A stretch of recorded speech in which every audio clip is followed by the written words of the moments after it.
saya senang tadi diksinya Mbak Afi, Mas Zulfikar, memperbaiki, bukan perubahan.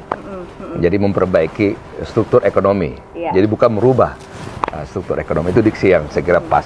Yang bagi kami itu terima kasih lah bahwa itu sudah kami dianggap bahwa memperbaiki itu lebih tepat. Jadi kita harus tahu bahwa ada COVID, pandemi, 2 tahun yang harus kita berhadapan dengan bagaimana menghadapi pelayanan kesehatan yang harus kita tanggung, pemerintah harus tanggung. 2 tahun relatif pemerintah di Indonesia, dimanapun di seluruh dunia nggak bekerja. Kita hanya berpikir bagaimana menyelesaikan yang namanya persoalan kesehatan, ya kan? Apakah itu pusat, apakah itu daerah, semuanya harus berhadapan dengan itu. 2 tahun relatif negara itu tidak bekerja, pendapatan nggak masuk, kemudian masyarakat nggak bisa kerja, harus di rumah. Jadi kita harus berbicara bahwa pemerintah 5 tahun terakhir ini hanya bekerja 3 tahun.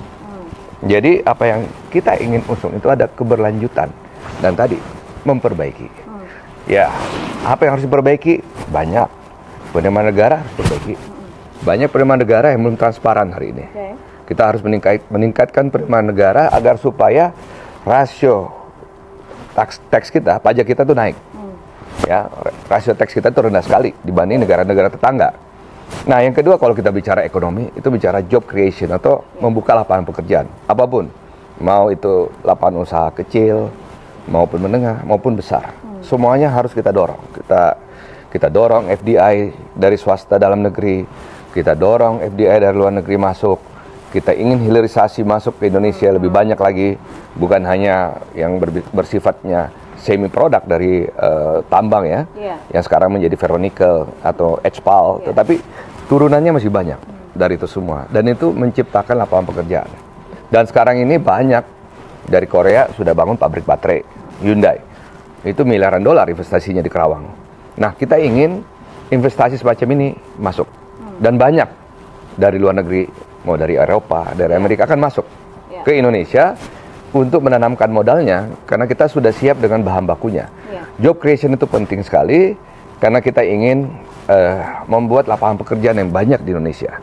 Nah, karena kita tahu bahwa pandemi itu 2 tahun terakhir ini, kemarin 2020 sampai 2022, pada saat kita tanya pemilih, apakah kondisi Anda lebih baik hari ini dari zaman pandemi?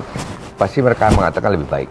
Jadi sehingga mereka menginginkan pemimpin yang tegas ke depan yang bisa menyelesaikan masalah lapangan pekerjaan mereka, sembako mereka, dan ketidakadilan yang terjadi di lapangan.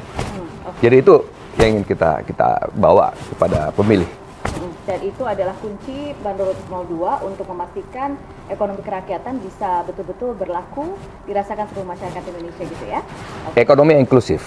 Ya, ekonomi yang inklusif. Jadi tidak berpihak kepada siapapun. Makanya bagi kami ekonominya namanya Pancasila, ekonomi Pancasila. Ekonomi jalan ketiga, third way. Ya, ekonomi middle way. Ekonomi sentrism yang kita ingin bawa. Jadi Indonesia itu adalah ekonomi Pancasila. Baik. Terima kasih, Bang Irwan.